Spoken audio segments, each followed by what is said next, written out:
એક વખત ગાયકવાડ સરકાર શ્રીમંત સયાજીરાવનો ડાયરો ભરાયો હતો. તેમાં વાત નીકળી જે ગોપાળાનંદ સ્વામી સ્વામિનારાયણ ભગવાનના શિષ્ય છે અને તે વેદ, ઉપનિષદ, ભાગવત વગેરે શાસ્ત્રો સારી રીતે જાણે છે અને શાસ્ત્રો પ્રમાણે વાત કરી પોતાના ગુરુ શ્રી સ્વામિનારાયણને ભગવાન તરીકે ઠેરાવે છે. પરંતુ કળિયુગમાં ભગવાન હોય જ નહીં. વળી આ યુગના નાના છોકરા, શુદ્ર જાતિ વગેરેને પણ સમાધિ કરાવે છે. તે પણ અસંભવ છે.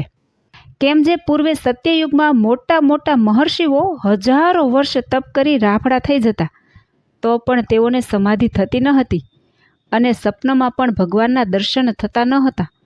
તો પછી આવા હળાહળ કળિયુગમાં ભગવાન હોય જ નહીં. આમ એકદમ વેગમાં વાતોનો વાયુ પ્રસરી રહ્યો હતો.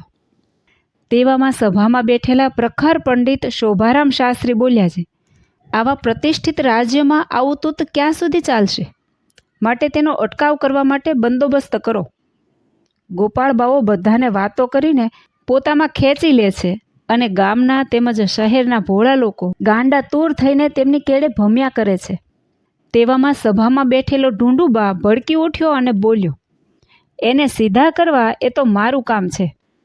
મારું હથિયાર ડંગોરો છે. તે જેના ઉપર તડાક દઈને પડે તેને લોહી લુહાણ કરી નાખે. હું કાલે જ ત્યાં જઈને તેની ખબર લઉં. કેમ જે મારા ડંગોરામાં એવો પ્રતાપ છે કે જે ઢોંગી હોય તેનું માથું ફોડ્યા વિના રહે જ નહીં. ત્યારે સભાજનો બોલી ઉઠ્યા, બરાબર ઢૂંઢુબા, એ કામ તો તમારું જ છે. સભા વિસર્જન થઈ અને સૌને ઘેર ગયા. આખા ગામમાં વાત ફેલાઈ ગઈ છે, ઢૂંઢુબા ગોપાળાનંદ સ્વામીની પરીક્ષા લેવા જવાનો છે. તમાશાને કાંઈ તેડું હોય ન હોય. તેથી સવારના પહોરમાં જ લોકોના ટોળે ટોળા ઉમટવા લાગ્યા.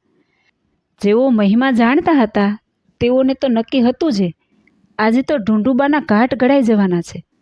ઢૂંઢુબા પોતાનો સાજ સજી, શરીરે ભભૂતિ લગાવી, સિંદૂરનો કપાળમાં મોટો ચાંદલો કરી, લાલ લંગોટી પહેરી, ઉપર કાળું વસ્ત્ર નાખી, લોખંડની સાંકળ કેળે બાંધી, એક હાથમાં ડંગોરો અને બીજા હાથમાં ત્રિશૂળ ધારણ કરી, ડંગોરો હાથમાં ઉછાળતો અને મદ્યપાન કરવાથી અંગારા જેવી લાલચોળ આંખોવાળો ભયંકર ભૂત જેવો તે અડાણિયાના વિશાળ મેદાન તરફ નીકળી પડ્યો.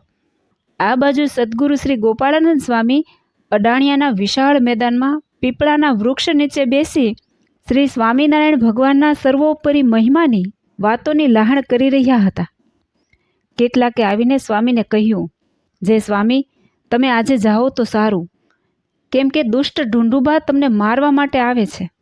ત્યારે સદ્ગુરુ શ્રી ગોપાળાનંદ સ્વામીએ કહ્યું, એને જેમ કરવું હોય તેમ ટાંટિયા પછાડવા દો. એનાથી સૂકું પાંદડું પણ ફરકવાનું નથી.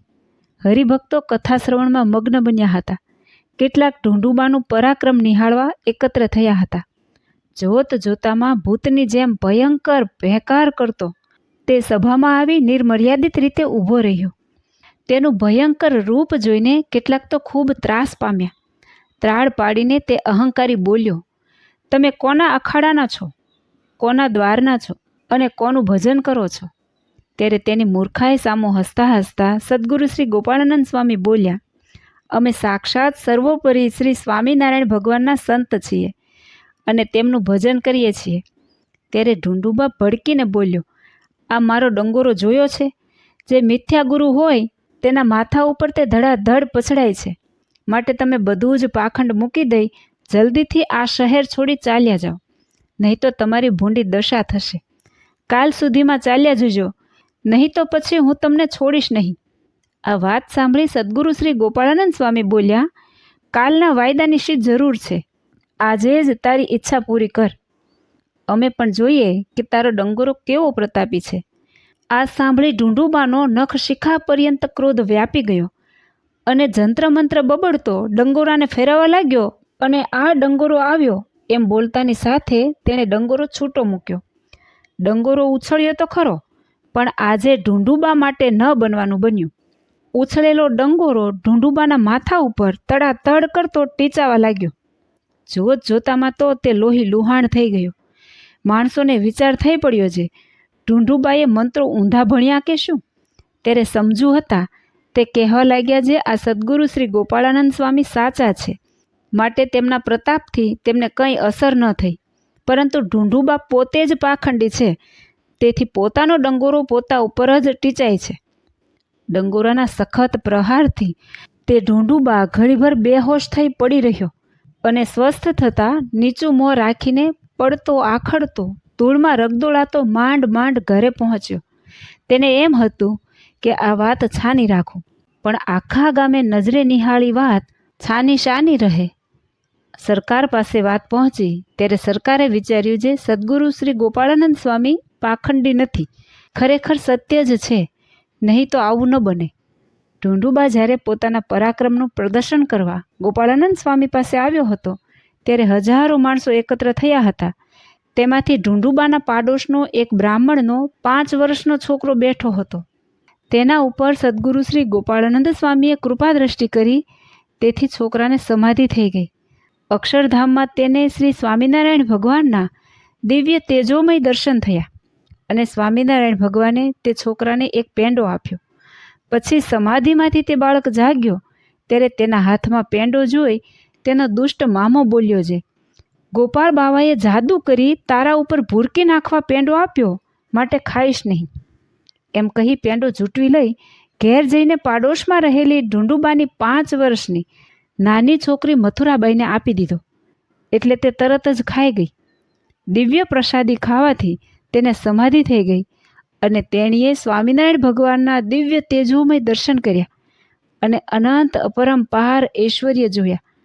સમાધિ પામેલી છોકરીને સ્થિર પડેલી જોઈ ઢૂંઢુબાની પત્ની વગેરે ખૂબ રુદન કરવા લાગ્યા. આથી ઢૂંઢુબાએ પૂછ્યું, આપણા ઘરમાં આ શું થઈ રહ્યું છે? ત્યારે તેની પત્નીએ કહ્યું છે, આપણા પાડોશીએ આપણી દીકરીને પેંડો આપ્યો, તે ખાવાથી લાકડાની માફક સ્થિર થઈ ગઈ છે.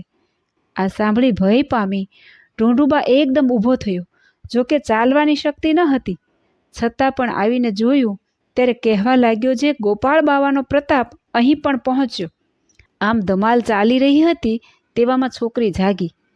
આ જોઈ બધા જ આનંદ પામ્યા અને પૂછવા લાગ્યા, તને શું થયું હતું? સમાધિમાં જ્ઞાન પામેલી મથુરાબાઈ બોલી, મને તો દિવ્ય તેજોમય સિંહાસન પર બિરાજમાન શ્રી સ્વામિનારાયણ ભગવાનના અલૌકિક દર્શન થયા. અને પિતાજી, તમે શા માટે સદ્ગુરુ શ્રી ગોપાળાનંદ સ્વામી સાથે વેર રાખો છો અને માથે પાપ હોરી લો છો? તમારે મોક્ષ જોઈતો હોય તો તમે તેમનું શરણું સ્વીકારો. તમે આલોકની રીતે મારા પિતા કહેવાઓ છો, પરંતુ તમે બાપ કોના અને હું પુત્રી કોની? આ તો પૂર્વના સંસ્કારના સંબંધ છે અને આ બધી માયાની જાળ છે અને તે બધું જ નાશવંત છે. એક ભગવાનનો સંબંધ અવિચળ અવિનાશી છે. તમારા જેવા પાપ કર્મ કરનારા યમ યાતનાના ઘોર દુઃખ ભોગવે છે. તમને પોતાને જ પરચો થયો, પણ હજુ તમે ચેતતા નથી, તો પછી ક્યારે સુખી થશો? આવા જ્ઞાન ભર્યા તે બાઈના વચનો સાંભળી વગર સમાધિએ જાણે સમાધિ થઈ હોય તેમ ઢૂંઢુબા વિચારવા લાગ્યો, જે આટલું બધું જ્ઞાન કેવી રીતે આવ્યું? આ જોતા તો ખરેખર મને લાગે છે કે ગોપાળાનંદ સ્વામી મહાન છે, માટે હું પણ તેમનું શરણું સ્વીકારી અપરાધની માફી કરાવી લઉં. તેથી ઢૂંઢુબાએ દ્રઢ નિર્ણય કરી ગોપાળાનંદ સ્વામી પાસે જવાનો નિર્ધાર કર્યો. તે વખતે સદ્ગુરુ શ્રી ગોપાળાનંદ સ્વામી નિયમ મુજબ શ્રી સ્વામિનારાયણ ભગવાનના ઉચ્ચતમ સિદ્ધાંતોની વાત કરતા હતા. મહા મહેનતે ચાલતો છતાં પણ સદ્ગુરુ શ્રી ગોપાળાનંદ સ્વામીને મળવાની તીવ્ર ઈચ્છાથી ઉતાવળ કરવા પ્રયત્ન કરતો ઢૂંઢુબા સભામાં આવ્યો અને સાષ્ટાંગ દંડવત પ્રણામ કરી 2 હાથ જોડી ગદગદ કંઠે પ્રાર્થના કરવા લાગ્યો છે, હે સ્વામી, તમારો પ્રતાપ જાણ્યા વગર મેં ઘમંડને લીધે આપના ઉપર અઘટિત પગલું ભર્યું અને તમારો દ્રોહ કર્યો. મારો અપરાધ માફ કરો. હું તમારે શરણે છું. મારા ઉપર દયા કરો અને રાજી થાઓ. ઢૂંઢુબા ઉપર અમૃત દ્રષ્ટિ વરસાવતા દયાળુ સદ્ગુરુ શ્રી ગોપાળાનંદ સ્વામીએ તેને અભય હસ્તની મુદ્રાથી ધીરજ પ્રેરી અને સાચો ખપ જોઈ વર્તમાન ધરાવ્યા અને ઢૂંઢુબા ખરેખરા ભક્ત થયા. આ વાત સરકારને કાને પડતા તેણે નક્કી કર્યું છે, ખરેખર સદ્ગુરુ શ્રી ગોપાળાનંદ સ્વામીમાં અનેરું ઐશ્વર્ય રહેલું છે. જય શ્રી સ્વામિનારાયણ.